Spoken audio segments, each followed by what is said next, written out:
Hi y'all, it's Cass, and I'm back with another great episode of Cass's World. I've been gone for like a month. I know, missed y'all dearly, but I'm back. And I'm low key. I ain't gonna lie. Your girl been kind of going through it. I don't know what it is about this year, but it's like excuse my language, a like fucking roller coaster. Like this year has been a roller coaster.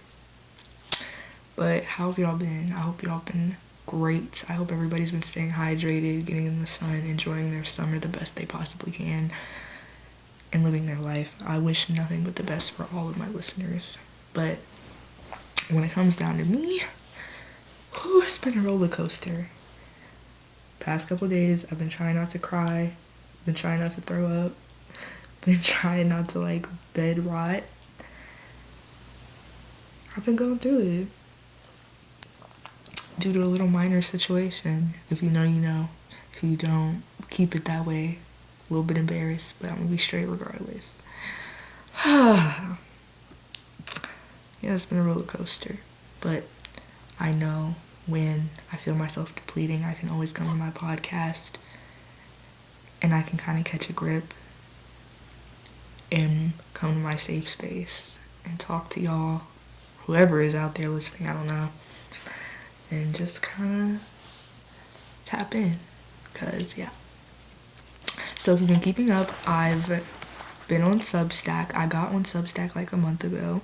If you don't know what Substack is, it is like a independent kind of blogging and writing type of app or website. It's like Twitter, but a little bit more sophisticated, 10 times better. And I love it. And I uploaded my first article to my forum or whatever called Humanistic. And my first article was called The Nikocado Avocado Effect. If you didn't, I will link my Substack, by the way. Please go check that out. It was a great article on toxicity of mukbang culture and how it's like going downhill. But my most recent article I posted 2 days ago was called The Queen of Situationships. If you know, you know. And this article kind of held it was a short article, I'll say that, but it held a very deep place into my heart. The more I write stuff out and write about stuff and get things out, the more I'm like kind of realizing it. Like when you see things on paper, it's like, I don't know, it just is like way different than just saying it. And I feel like writing and podcasting kind of go hand in hand. You know, it's one thing to say something out loud and get that kind of out, but then just to write it is like also very different. It's a very different feeling. So I've been doing a lot of Substack writing, a lot of journaling and reflecting, a lot of manifesting. And I don't know, I've just like really been reflecting on like how much I hate and despise like talking stages and situationships. You know, like there's so much of it's just like such a complexity to it. And I hate that. Like I hate situationships. I hate talking stages. I don't want to put myself through that anymore. And I know, like, you never know what's going to happen in the future, because I could definitely get in, like, another situationship in, like, 2 months. But I think now, like, I'm actually, like, kind of standing on business.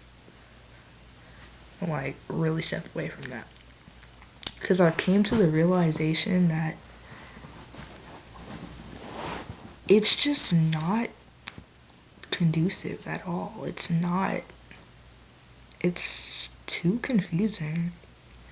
And I know relationships that all have their complexities, but I don't like the kind of rules situationships and talking stages carry.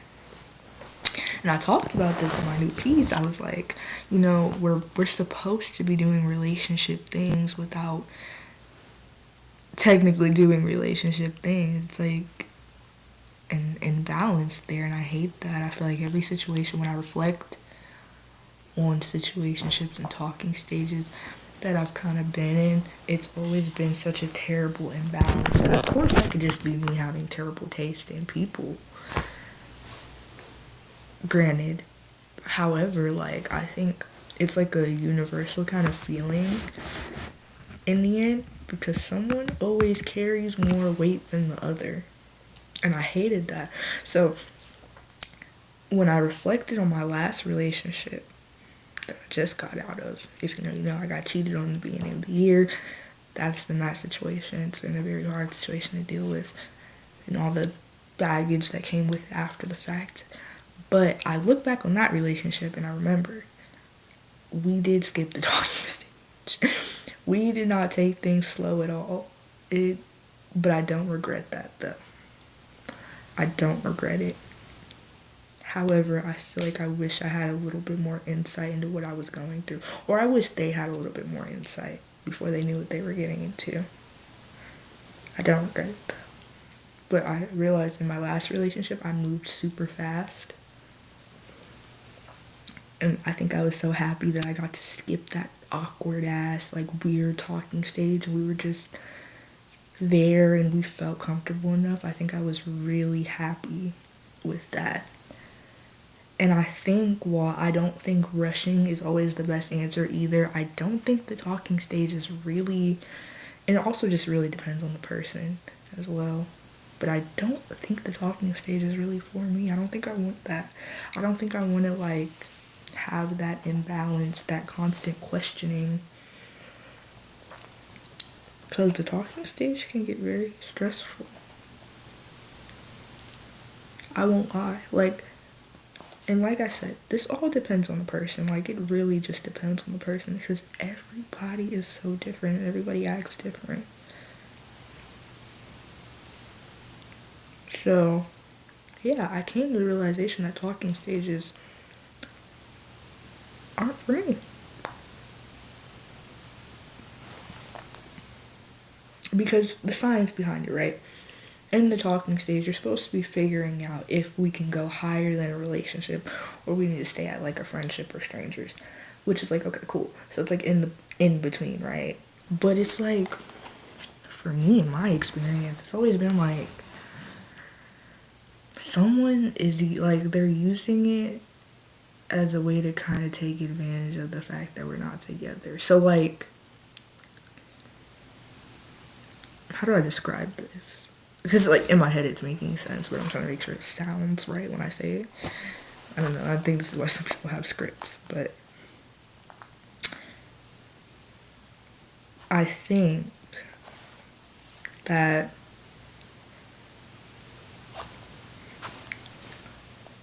during like a talking stage or situationship, oftentimes there's always one person who kind of takes advantage of the fact that, yeah, I have this person here, they're with me, we're talking, this, that, the third. But then it's like, I can also still do things on the side because technically we're not together. We don't have that title, which is granted. I guess that's okay. That's fine. But let me know first. Like, I feel like it's one thing to go out and do your own thing and then you still are kind of talking to me and we're still in cahoots. But to go behind my back and do it and then come back to me and kind of feed me shit is fucked up. And I think that's been one of my main problems. One of my main issues as of recently, you know?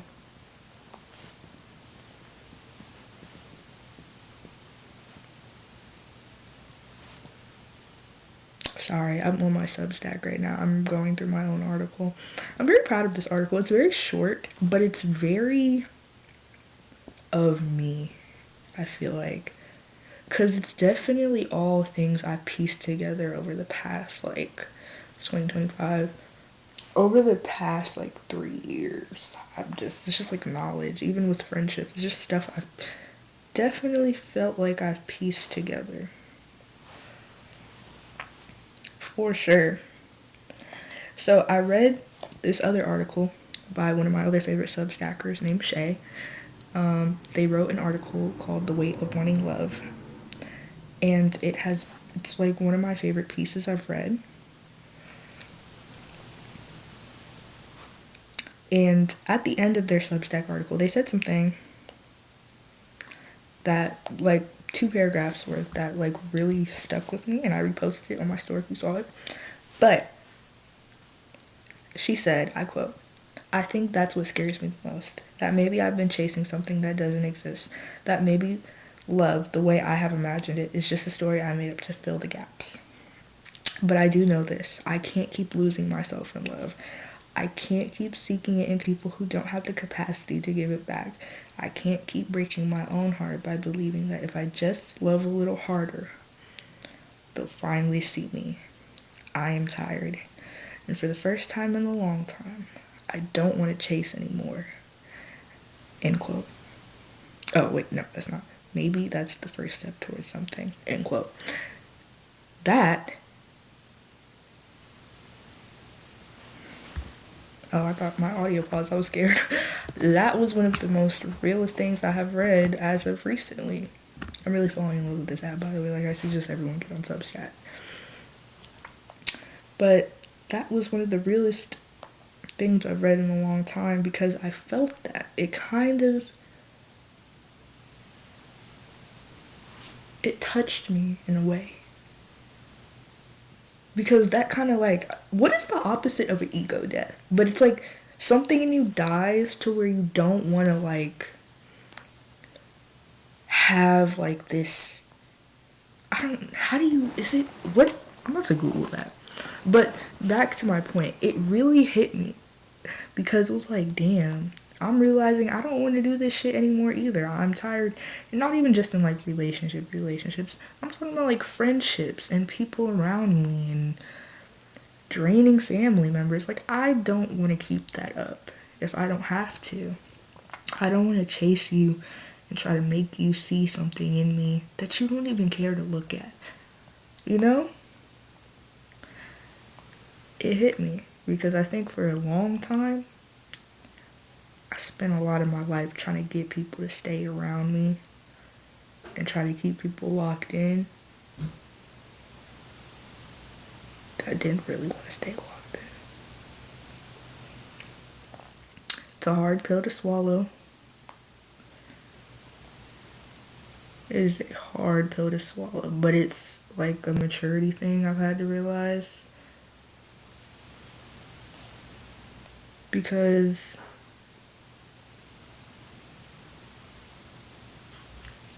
not everyone wants to stay, not everyone's here to stay, and not everyone is trying to stay with good intentions. Especially that. I definitely had to realize everybody I let in does not have the same motive I have. Everyone I let in is not here for the right reasons.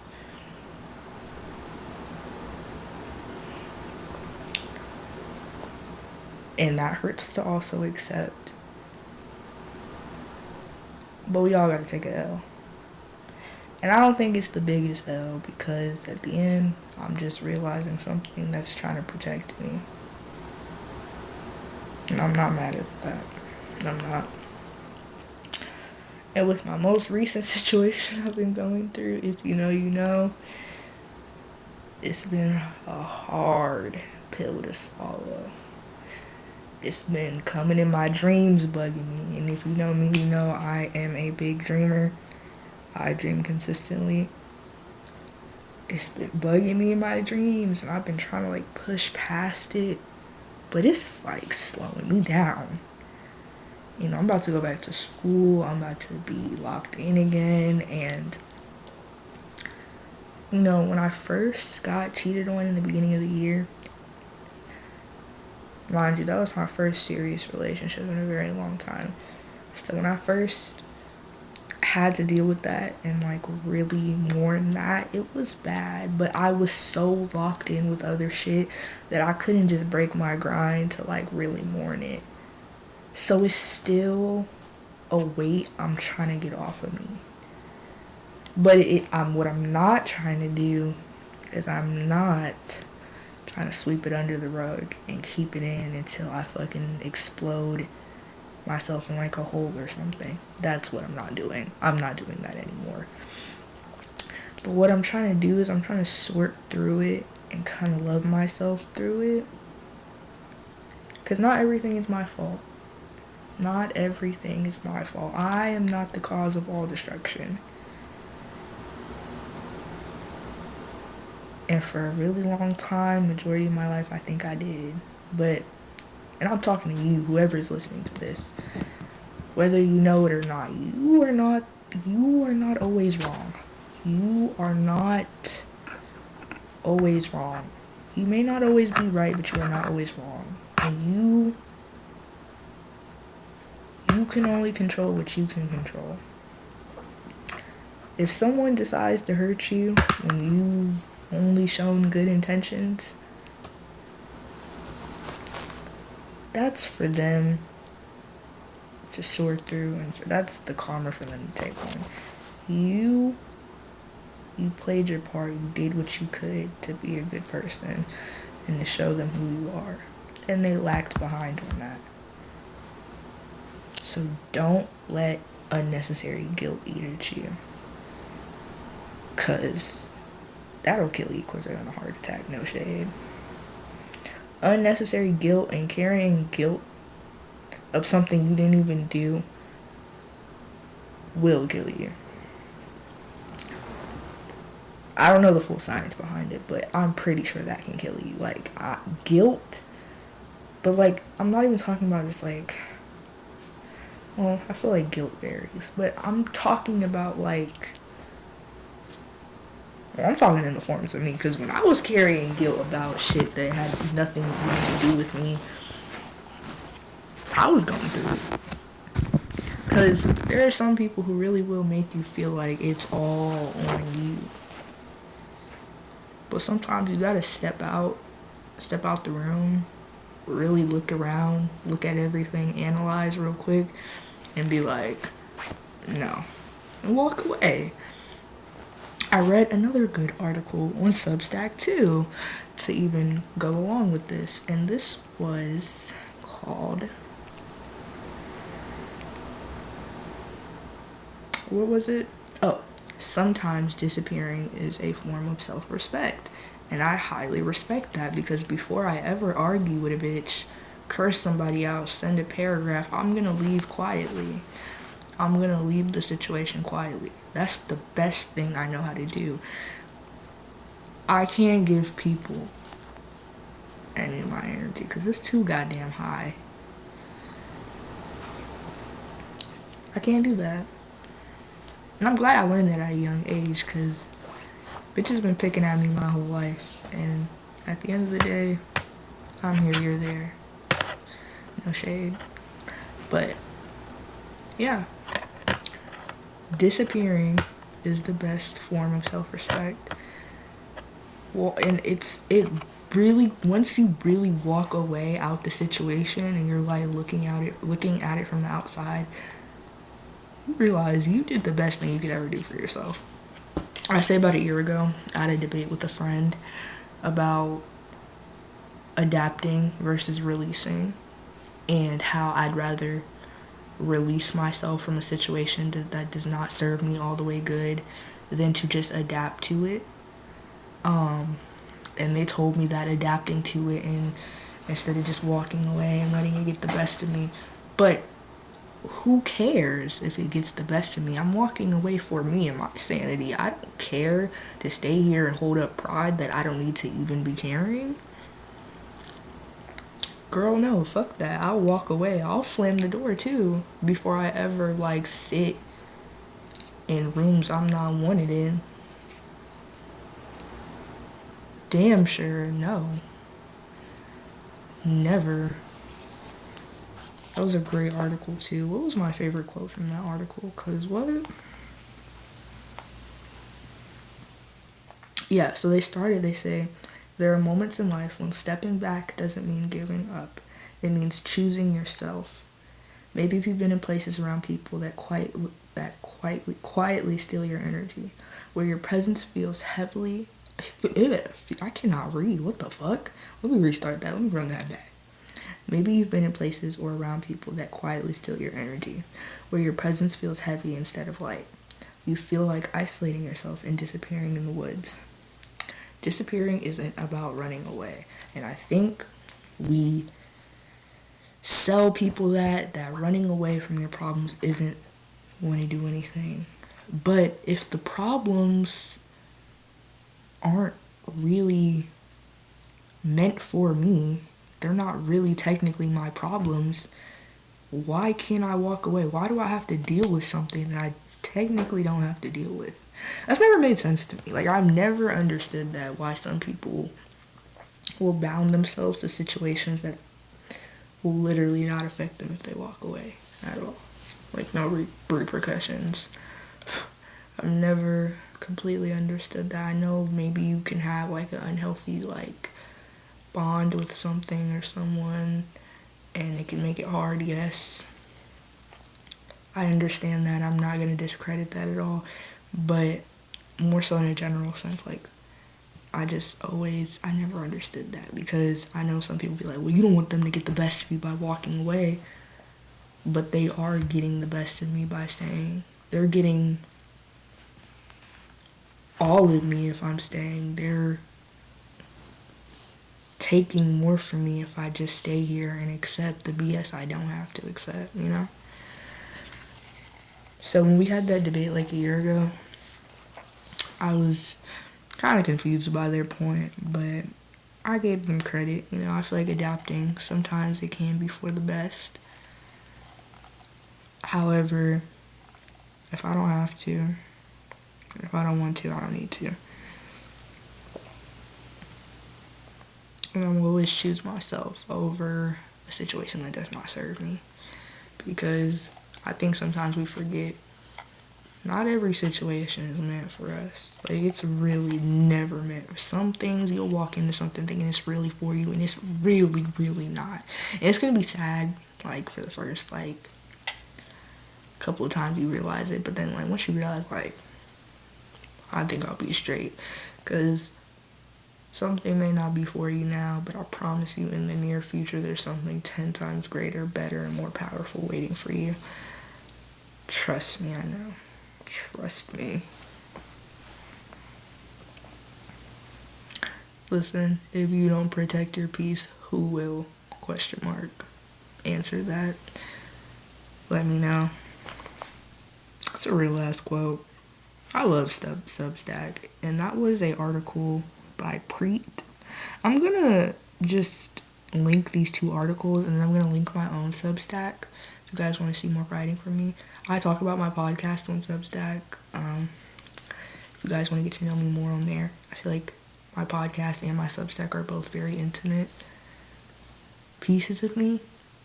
So I really would appreciate if y'all check that out. It's like my new favorite place or app to be on. But yeah, all in all, I just think when it comes to situations and talking stages and situations that aren't serving us the greatest of purposes, we all gotta learn how to walk away and close that door. It's gonna be hard, and it may hurt. It may sting for like a minute. I know this shit I'm going through is gonna sting for like a minute. I know it's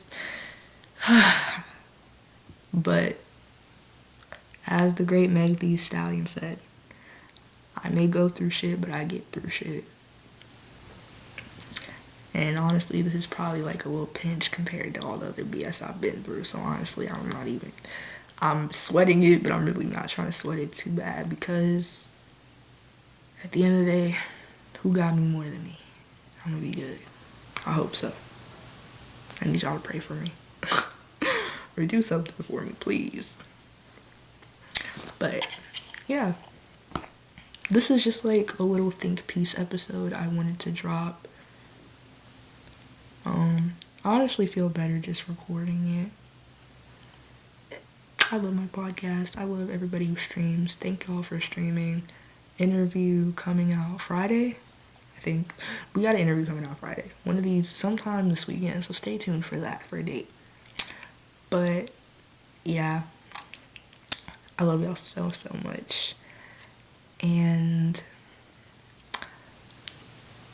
I hope everybody is staying sane, drinking water, wearing sunscreen, doing all the things they gotta do. Abundance and peace to y'all. I love y'all tons. Follow me on Substack and go subscribe to my Substack and my email list and check out all my beautiful pieces of work because I'm ready to get to writing. So, yeah. I love y'all. Bye. I'll talk to y'all soon.